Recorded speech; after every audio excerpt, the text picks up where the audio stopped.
ନମସ୍କାର, ଜୟ ଜଗନ୍ନାଥ। ଆମେ କେବଳ ଜୟ ଜଗନ୍ନାଥ ବୋଲି କହୁଛେ, ଜଗନ୍ନାଥକୁ ପୂଜା କରୁଛେ, ଜଗନ୍ନାଥ ସଂସ୍କୃତିକୁ ମାନୁଛେ, କିନ୍ତୁ ସତରେ କ'ଣ ଜଗନ୍ନାଥଙ୍କର ଯେଉଁ ଟାଇପ୍ର ଭାଇ ଭଉଣୀକୁ ନେଇକି ଚଳୁଛନ୍ତି, ଆମେ ସେଇ ଟାଇପ୍ର ଚଳୁଛେ? ତାଙ୍କର କୌଣସି ବି ଛିଟିକା ଆମ ଦେହରେ ରହିଛି ନା? ଆମେ ଖାଲି ଜଗନ୍ନାଥ ଜଗନ୍ନାଥ କହୁଛେ, ବଳଭଦ୍ର ସୁଭଦ୍ରାଙ୍କ ନାମ ଧରୁଛେ, ଡେଲି ପୂଜା ଅର୍ଚ୍ଚନା, ଘିଅ ଦୀପ ସବୁ ନେଇକି ଢାଳୁଛେ।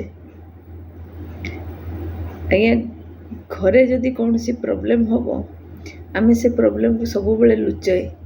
କାହିଁ କହିଲେ? କାଳେ ସିଏ କ'ଣ ଭାବିବ, କାଳେ ଇଏ କ'ଣ ଭାବିବ, କାଳେ ବାପ ରାସ୍ତାରେ ଚାଲିପାରିବନି, କାଳେ ଭାଇ ରାସ୍ତାରେ ଚାଲିପାରିବନି, କାଳେ ଆମକୁ ଲୋକ କ'ଣ କହିବେ। ଆମେ କାଳେରେ ସବୁବେଳେ ଆଗକୁ କାଳ ହିଁ ଡାକୁଛେ। ଆଜ୍ଞା, ଘରରେ ଯଦି କୌଣସି ସଦସ୍ୟଙ୍କର କୌଣସି ବି ପ୍ରୋବ୍ଲେମ୍ ହୁଏ, ସିଏ ଫାଷ୍ଟ ବାହାର ଲୋକ ପାଖକୁ ଯିବ ନା ଘର ଲୋକଙ୍କ ପାଖକୁ ଯିବ? ଏଠି ଘର ଲୋକଙ୍କ ପାଖକୁ ଲୋକ ଯେତେବେଳେ ଯାଆନ୍ତି, ସେତେବେଳେ ଲୋକମାନେ କ'ଣ, ଘରର ଲୋକ କ'ଣ କୁହନ୍ତି ନା ତା'ର ଯାହା ପ୍ରୋବ୍ଲେମ୍ ହେଇଛି ସିଏ ନିଜେ ସଲ୍ଭ କରିବ। ଆମେ କ'ଣ କରିବା? ଆମେ ସେ ଜାଗାରେ ପଶିବାନି। ଆଜ୍ଞା, ତମେ ନିଜ ଘର ଲୋକ ନା, ତମେ ନିଜେ ସଜେସନ୍ ଦେବ, ତମେ ନିଜେ ସେ ପ୍ରୋବ୍ଲେମ୍ରୁ ସଲ୍ଭ କରିବ। ସମସ୍ତେ ଯଦି ଘର ଲୋକ କହିବେ ଯେ ନା ମୁଁ କ'ଣ କରିବି, ସେ ଦେଉଳରେ ପାଣି ଢାଳିଲା ଭଳିଆ କାହାଣୀ ଭଳିଆ, ସିଏ ତ ଢାଳୁଥିବ ମୁଁ କାହିଁ ଢାଳିବି, ସିଏ ଢାଳିବ ମୁଁ କାହିଁ ଢାଳିବି। ଆଜ୍ଞା, ସକାଳୁ ଗଲେ ଦେଉଳ ଯେମିତି ଶୁଖିଲା ପଡ଼ିଥିଲା ସେଇ ଟାଇପ୍ର। ଏଠି ଘର ଲୋକ ଯଦି ଘର ଲୋକଙ୍କର ସାଙ୍ଗ ଦେବେନି, ଭାବିବେ କ'ଣ ନା ଯଦି କିଛି ଗୋଟେ ପ୍ରୋବ୍ଲେମ୍ ହେଇଗଲା, ଏଇ ଦେଖ ତା ସ୍ତ୍ରୀ ଯାଇକି ଗୋଟେ ମଦୁଆର ସ୍ତ୍ରୀ, ସିଏ କ'ଣ କରିବ?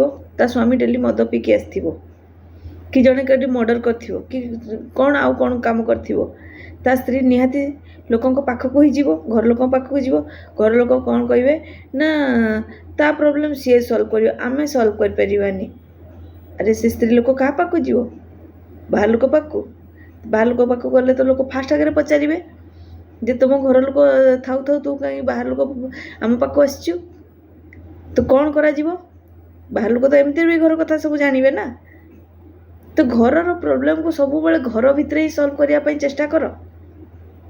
ସମସ୍ତେ ସବୁବେଳେ ବାହାର ଲୋକଙ୍କୁ ଜଣେଇବା ପାଇଁ ଏତେ ତତ୍ପର କାହିଁକି?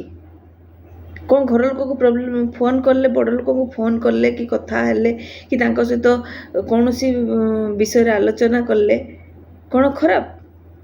ଆଉ ଗୋଟେ ଆଜିକାଲି କ'ଣ ନା, ଛୁଆମାନେ ଆଜିକାଲି ବହୁତ ଛୁଆ ଦେଖିଲେଣି, ଆଜିକାଲି ଏତେ ମାନେ ତାଙ୍କର ଖରାପ ଅଭ୍ୟାସ, ସେମାନେ ମାନେ ଯେଉଁ ଟାଇପ୍ର ଘରେ ହେଉଛନ୍ତି, ଯେଉଁ ଟାଇପ୍ର ପରିବେଶ ସୃଷ୍ଟି କରୁଛନ୍ତି, ଯେଉଁ ଟାଇପ୍ର ବାପ ମାଆକୁ ଛୁଆମାନେ କଣ୍ଟ୍ରୋଲ୍ କରୁଛନ୍ତି ଯେ ବାପ ମାଆ କାହା ସହିତ କଥା ହେବେନି, ଘରେ ଭିତରେ ମୁଣ୍ଡ ଖେଳୁଛନ୍ତି।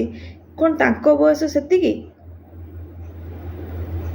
ଯେ ବଡ଼ ଲୋକଙ୍କର କୌଣସି କଥାରେ ମୁଣ୍ଡ ଖେଳେଇକିରି ମାନେ ପ୍ରୋବ୍ଲେମ୍ କ୍ରିଏଟ୍ କରିବାର? ନା ବଡ଼ ଲୋକଙ୍କର ବୟସ ତମ ବୟସ ଅନୁସାରେ ବଢ଼ୁନି? ତମର ଯଦି ବୟସ ବଢ଼ୁଛି, ବଡ଼ ଲୋକଙ୍କର ବି ବୟସ ବଢ଼ୁଛି। ସେମାନେ ତାଙ୍କ ପ୍ରୋବ୍ଲେମ୍ ବଡ଼ ଲୋକଙ୍କ ସହିତ କଥାବାର୍ତ୍ତା ହେଇକି ଆଲୋଚନା କରିକି କୌଣସି ଜିନିଷ ସଲ୍ଭ କରିପାରିବେ। ଛୁଆମାନେ କେଉଁ ମାନେ କ'ଣ ବୁଦ୍ଧି ତାଙ୍କର ଅଛି, ସେମାନେ ସବୁ କଥାରେ ମୁଣ୍ଡ ଖେଳାନ୍ତି? କ'ଣ ରାଇଟ୍ସ ଅଛି ସେମାନଙ୍କର ବଡ଼ ଲୋକଙ୍କ ଉପରେ କଥା କହିବା?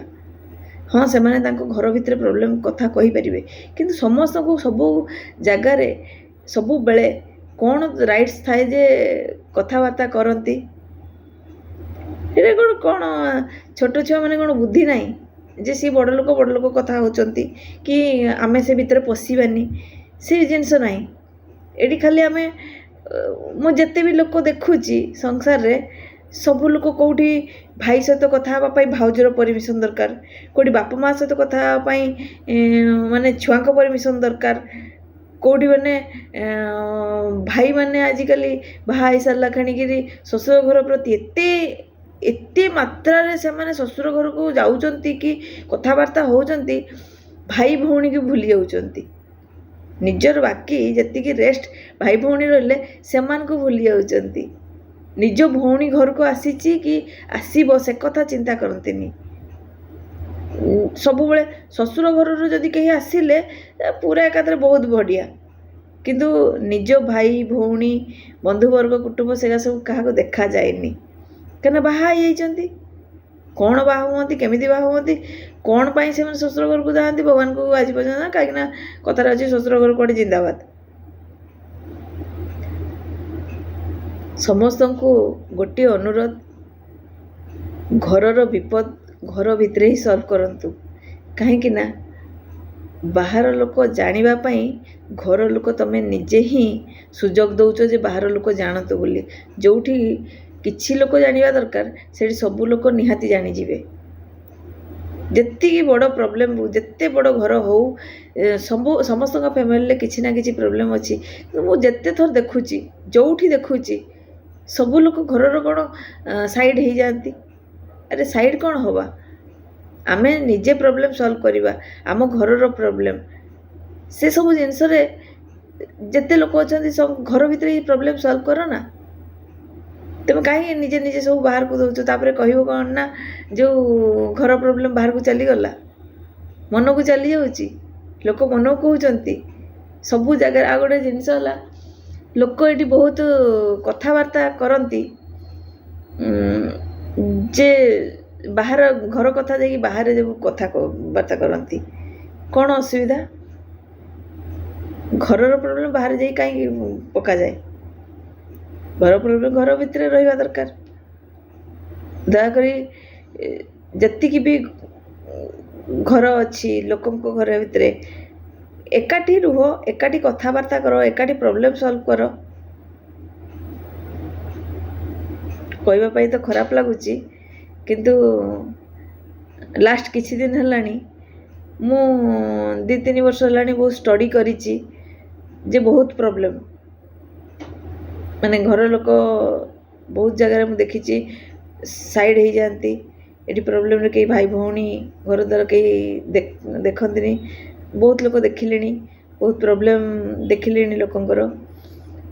ଲୋକ ଯେଉଁ ଟାଇପ୍ର ହେଉଛନ୍ତି ସେମିତି ନ ହେଇକି ଦୟାକରି ସବୁ ଠିକ୍ ଠାକ୍ କରନ୍ତୁ।